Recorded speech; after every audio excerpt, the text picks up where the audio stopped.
aspects.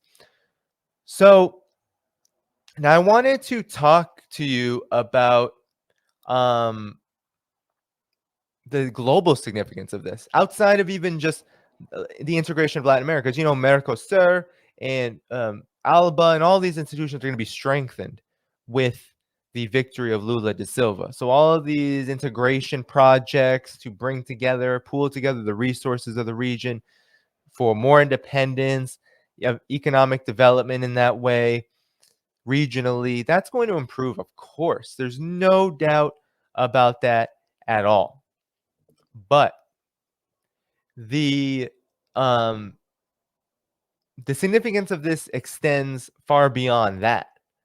We're talking about another victory for the ongoing process of a multipolar world. And one of the things that people might not know, and this was so funny, this was so hilarious, because I was looking at social media and there were people in the, I don't know, I guess you could say the MAGA communist trend, but there was also others who were saying that Lula was somehow not going to, he was going to work with the West, and he was going to sell out to the West and not work with Russia and China. And this is against all facts, right? There's no factual basis to this. And I'm going to show you two reasons for this. One, we have to just look at how Lula da Silva was not just a champion of BRICS. So the financial institution, Brazil, Russia, India, China, and South Africa, this alliance, Brazil under Lula was a huge champion of this, right? Arguably, it wouldn't have happened in the way that it did without Lula's leadership. So that cannot be understated. But you have the Workers' Party already, and I'm going to show you, there was an interview done here by something called United World. Lula will revive BRICS, and this is from Daniela Matos, who is a member of the National Commission of the Workers' Party in Brazil. So this is written by Eunice Soner, and they say that this is just after the first round. So they spoke with representatives of the Workers' Party about Lula's expected foreign policy, and they talked to Daniela Matos, who I said again was they say a substitute member of the National Commission of the Workers' Party, and the party's envoy to Mexico, Alfonso Magalhães. And this is what Daniela Matos had to say. So, or this is what they both had to say about BRICS. Okay, what does this practically mean? If Lula wins, what does it mean for Latin American integration? And Daniela Matos says, it means that the reactivation of regional integration mechanisms like Parlasur or UNASUR. The recent electoral victory of Gustavo Petro in Colombia also offers great chances for cooperation, but Lula's election also means we will return to an active policy towards Africa, pursuing investments in that brotherly continent as we did before in strengthening economic relations. It says country here, but that might be translation. Magalhães says, BRICS and Mercosur will surely be reactivated. Same will happen with UNASUR and CELAC organizations. All these institutions have been greatly ignored by the Bolsonaro government. So does Lula consider himself a leader of the whole Latin American continent? Does he have the perspective to represent the continent on a global scale? Matos says yes. He actually was a leader for the continent in his previous terms. He has that desire today as well. For instance, Bolsonaro has completely left aside the BRICS alliance, while Lula is going to reactivate solidarity and cooperation with the BRICS countries, and especially with African countries. So, I mean, that's going to be his foreign policy. That's the Workers' Party saying it outright. And now, I don't want to read, because the position of the Workers' Party is very good on the Ukraine situation. Lula and the Workers' Party, they condemn NATO. They believe NATO is the root cause of this war, and that this is a war between of NATO against Russia. So I don't want to read that, because I want to bring up something else, something very interesting. So I don't know if you all know that not only has Lula championed BRICS, right, which is an independent financial institution meant to not only gain independence from the dollar, but to build up economic development in such a way that it's independent of the US and European imperial hegemony altogether. That's the reason why BRICS came together. It wasn't just, oh, are we going to start to think about de-dollarization? It was an overall vision of how to work together better as developing emerging economies that have very close interests, in the sense that all of them have some kind of beef with the way that this Western financial and economic system has been laid out before them. It doesn't mean that, for example, South Africa and India aren't tied to these that world system. China, all of these countries are, but it means that all of them have a reason to want some kind of independence and want more of it, and that's why they came together. So not many of you know probably that Lula not only championed BRICS, he's also championing Argentina's membership into BRICS, which is in the works. They're the preliminary works, application process, all of that. So that's a huge deal. But there's also something else he suggested, which I found to be incredibly I mean, it's an incredible act of anti-imperialist resistance, which was advocating for this. This was back in August. Lula wants BRICS to broker a ceasefire in Ukraine. So this is a huge deal, first of all, to even just utter this, given that the NATO doesn't want a ceasefire, the US doesn't want a ceasefire, and they don't want any negotiations. They're helping Ukraine commit terrorist attacks all the time. I mean, look at what just happened in Sevastopol, right? This is of no interest. But Lula says it shouldn't even be brokered by the West at all. It should be BRICS doing it.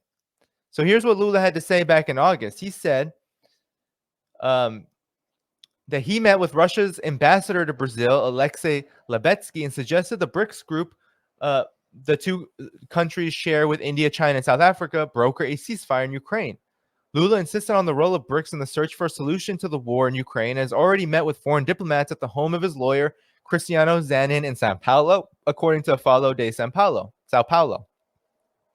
In late July, Lula spoke with ambassadors from Russia, India, and South Africa about Eastern Europe. He intended to meet all BRICS delegates, but China's mission in Brazil is without an ambassador. Ambassadors Sharish Reddy, so that's because of Bolsonaro, okay? Very anti-China, Politically, economically, Brazil has to trade with China. But, Bolsonaro played up the anti-communist rhetoric and expressed it similarly to Trump politically. Lula also discussed the issue with ambassadors from Germany, France, Switzerland, the Netherlands, and Poland. The former head of state is conveying to key players in the international arena some of the guidelines of a possible new government. Lula insisted that incumbent President Jair Bolsonaro had isolated Brazil from the world, particularly after meeting in Moscow with Russian leader Vladimir Putin in February, a week before the beginning of the invasion of Ukraine. In the meeting with BRICS countries, he asked Lebetsky about the reasons for the war from Russia's point of view, and which countries could influence the negotiation of a possible ceasefire.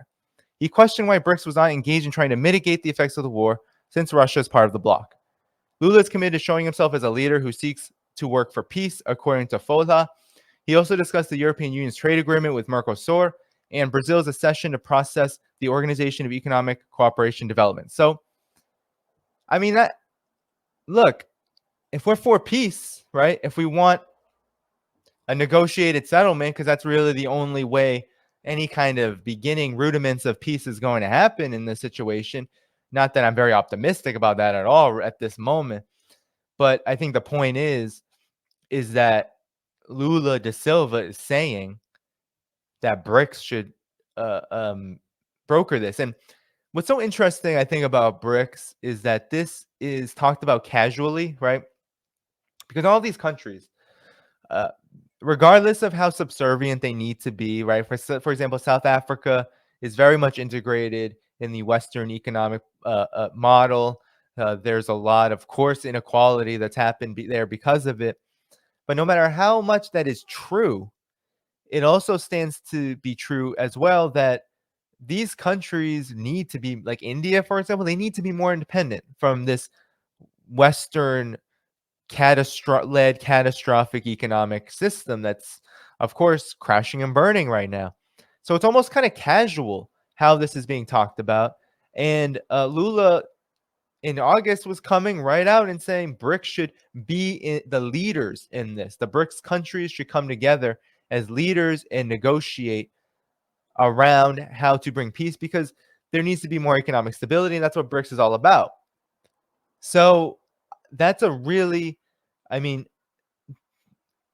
that is really an act of resistance. That would be a huge act of resistance. That would infuriate the Western powers, the NATO, the United States. They wouldn't accept such a development. They wouldn't.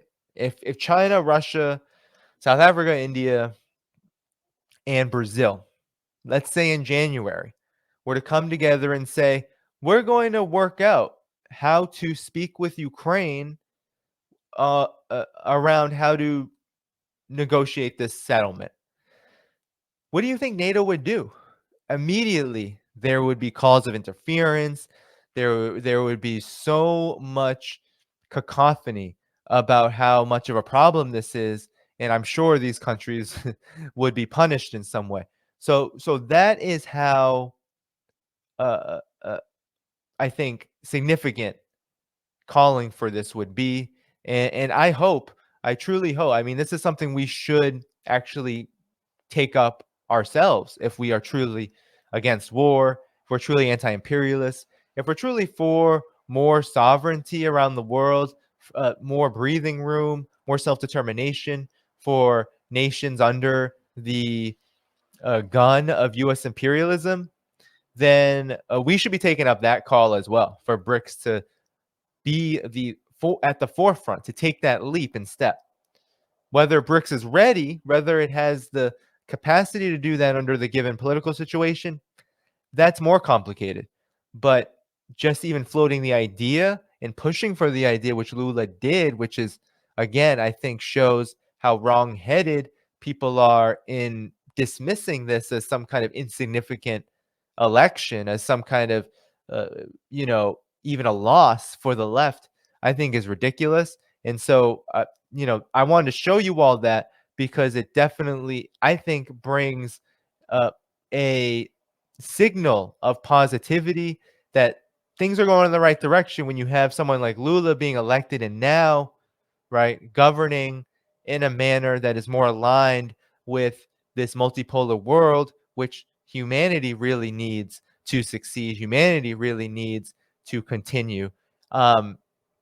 That is really, I think, of course, for Brazil and for working people in Brazil, for poor people, this is extremely significant. There's no hierarchy in terms of what is more important versus the other thing, right? But for me, in terms of the global picture, this is really at the top, right? Get more leaders who are willing to move in this direction. And Lula is one of them, to move in the multipolar direction.